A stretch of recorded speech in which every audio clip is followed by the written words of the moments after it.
Magandang umaga, Manong Ted, at kay DJ Chacha. Sa lahat ng tagapanood at tagapakinig po, magandang umaga po. Sir, nung pong kayo nakausap namin, kaninyo agad niyong pinalipad sa Prague ang inyong Chief of Staff, ano po, from Milan in Italy, para lang ho talaga alamin ang balita sa sinasabi ng Presidente na nahuli ng otoridad doon daw po sa Prague si Ginoong Saldico at hawak ngayon because of immigration issues. Ano po ang report ng inyong Chief of Staff, sir? Well, tama po kayo, Manong Ted. Ang aking Chief of Staff, si Attorney Jess Lapus, nagbabakasyon siyang Milan. At agad-agad nung balita na pumutok yung balita na nahuli nga, ay inutusan natin na lumipad na sa Prague to see to it the condition of Saldico and to give some assistance kung mapipwede. Bagamat ay pumunta siya kaagad-agad kasi 1 hour lang naman yung kanyang flight, pagdating niya sa Prague, wala siyang nakuhang any information whatsoever to the authorities, police authorities. Gaya din ang sinasabi ng Ministry of Justice ng Czech Republic.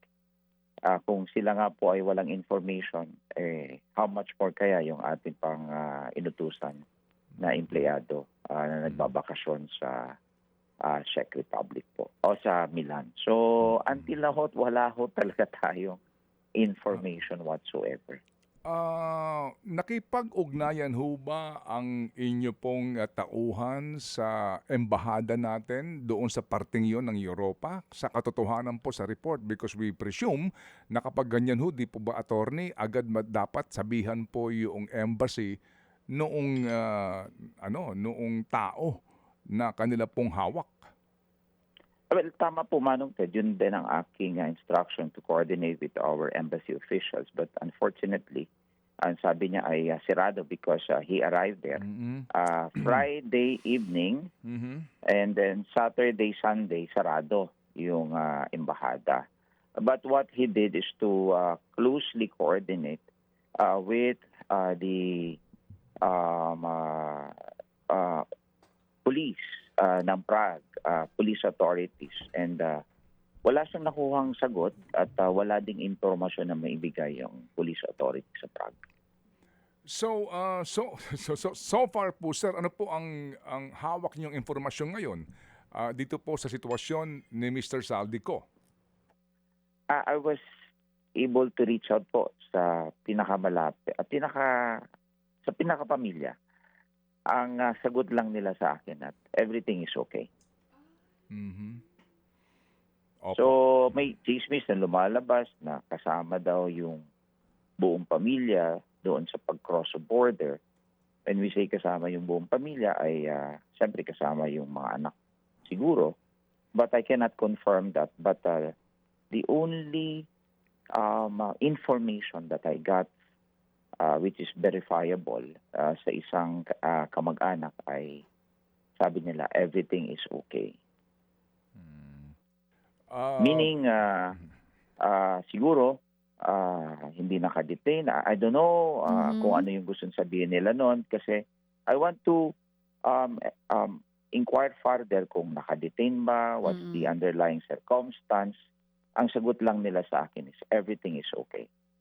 So, Congressman, hindi na po talaga kayo nagtanong kung totoong na-detain si Saldico. And pwede po ba naming malaman kung sino po itong kaanak na inyo pong nakausap? Ay, on the condition po na wag i-mention yung kanyang pangalan kasi he wants to protect also his privacy. Nakakaawa naman po. Sige po. Nobody wants to. Oo. Pero, yun lang po ang aking masasabi talaga. So, Congressman... But what really puzzles me, Manong Ted and DJ Chacha, is the assertion that Saldico is a holder of a Portuguese passport. Kasi kami rin dito sa Bicol region, tinatanong bakit daw bumoto sila sa isang Portuguese. Sabi ko, hindi yan siguro kapanipaniwala. And siguro I think we should press on those who are saying na si Kong Saldi ay Portuguese passport holder dahil nalilito rin ang aming mga kababayan dito sa Bicol region. Okay, so sa ngayon po, kayo mismo sir na kanyang kapartido ay walang impormasyon sa katotohanan na siya ay may hawak na Portuguese passport? Oh, tama po. Namamangha rin ho kami dahil dalawang termino siya. Pangatlong termino niya na 'to at talagang bawal na Manong Ted kung siya ay Portuguese passport holder because that is a ground for disqualification as member Mhm. of the House of Representatives. And to assert that he's a passport holder of a foreign country ay namamangha rin ho kami. And until now, wala akong maisagot sa aming mga constituent. And sana ho matutukan natin ito because this is a very vital information as to his status. Kasi kung Portuguese passport holder siya, walang rason na madidetain siya doon sa Europa. On the other hand, kami na ho dito sa Bicol region, we want to really determine the truthfulness of that assertion dahil kami ho ay accountable din dito sa Bicol region. Na ang isang representative namin ay kumbaga kung totoo man yan ay dapat hindi sana nag-qualify. So whether there's a truth to it or pawang base lamang sa maling akala, sana malaman natin yung totoo. Ang sabi po kasi ng kalihim ng DILG kaya siya ho nahuli nagpakakampante. I think that's the word na ginamit.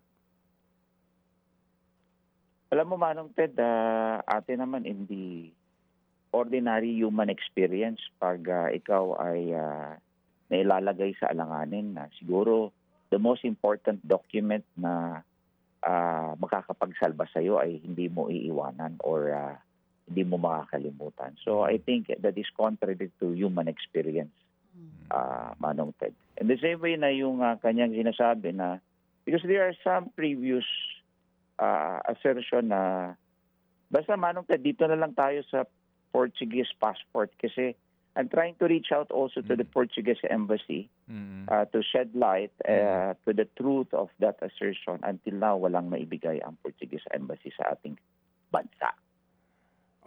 Kayo mismo sa Portuguese Embassy in Manila, no? Yes po, because I think they're the nearest and the most convenient authority to give and to shed light to the truth of that. Until now, wala silang maibigay na pahayag. Okay. Yung pong everything is okay na sinasabi ng inyong nakausap na kapamilya po ni Ginoong Zaldico,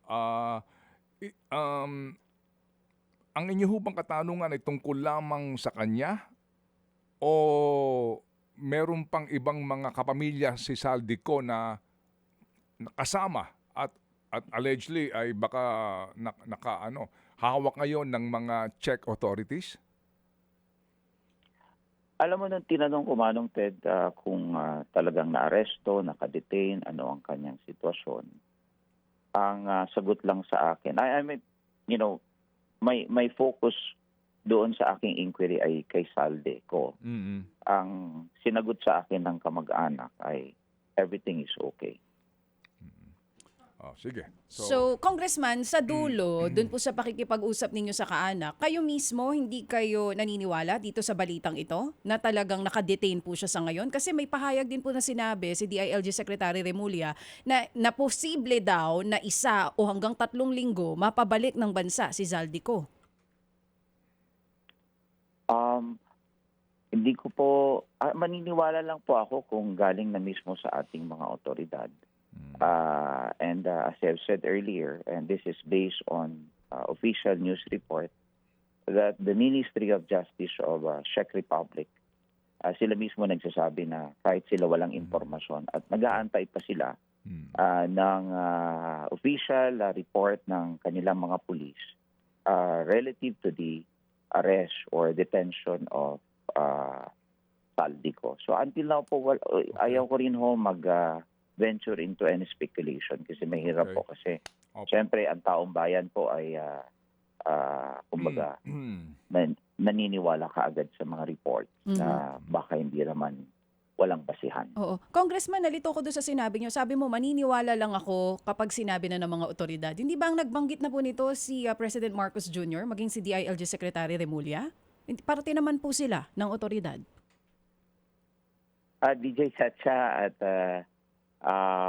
the one who has the primary jurisdiction when you speak of detention and arrest of a certain individual, and when you speak of a foreign country like Prague under Czech Republic, siguro simple lang po. Siguro Czech yung authorities. bansa na po, the Czech authority. So that's how simple it is po. Oo. Okay. Sa Czech authorities po, Opo. mag-aabang kayo. Sige. Malinaw. So, yung po bang abogado niya na si Attorney Roy Rondain, inyo ring nakausap? Kailan po ito? Opo. Halos sa Thursday night, Friday, Saturday, nagte-text kami. Until now, si Rui wala rin na information whatsoever. Okay. Yung pong inyong Chief of Staff, nandun ba sa Prague ngayon o umalis na po? Umalis na po, kakabalik lang po kaninang madaling araw. Dumating na po dito sa Pilipinas. Kasi yung nangyari yon na 2 days na lang or 3 days na lang yung natitira sa kanyang bakasyon.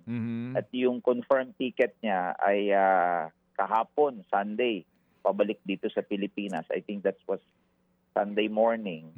So, sabi ko, if you can spend a little further, sabi niya mahal daw yung rebooking fee. At wala rin daw siya nakukuhang information. Kaya sabi niya babalik na lang daw siya sa Pilipinas. Okay. Kailan niyo po eksakto nakausap yung kapamilya po ni Ginoong Saldico? Yesterday po, Sunday morning. Okay. Sila ba ay nasa Czech Republic nung kinausap po ninyo itong kapamilya niya? Wala ho, nandito sa Pilipinas.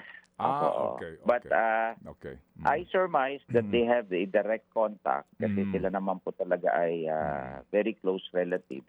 Opo. And ang sabi lang nila is everything is okay. As to whether he was detained, his underlying condition, walang confirmation ng gano'n. Ganun lang yung kanilang sagot. Everything is okay. Ano po yung reaksyon sa sinasabi po ng palasyo that the palace awaits Saldi's truthful testimony? Ganun din po yung hangad ng bawat isang sa amin, sa Kongreso at sa sambayan ng Pilipino that we await sa Saldicos. Kung makakabalik man siya, syempre, dala-dala niya yung katotohanan sa pagbabalik niya dito sa Pilipinas. Okay. So, kami po din ngayon ay nakaantabay nga dito po sa sinasabi na pagbabalik sa bansa ni Ginoong Saldico. And eventually, magkaalaman na sa katotohanan ng kanyang mga kwento noon at magiging kwento ngayon. Congressman, salamat muli sa inyo pong panahon at muli kaming gagambala kapag po may update na po kayo, kung mamarapatin po ninyo dahil ang taong bayan, this issue ho ng inyo pong kapartido, itong sitwasyon na ito ay talagang so imbued with so much public interest. Salamat po, sir. Salamat, Manong Ted, DJ Chacha. Salamat po. Mga kapatid, para sa iba pang mga balita at impormasyon, sundan niyo po kami sa X, Instagram, Facebook at syempre sa TikTok, True Network PH. Mag-subscribe din po kayo sa aming YouTube channel, True Network. May website din po tayo, truenetwork.ph, at pwede niyo rin po kaming mapanood sa Channel 19 ng aming True FM TV. Lagi pa rin makinig sa radyo dito po sa 105.9 True FM dahil dito, laging true sa'yo, kapatid. Dito tayo sa totoo, tunay at tapat.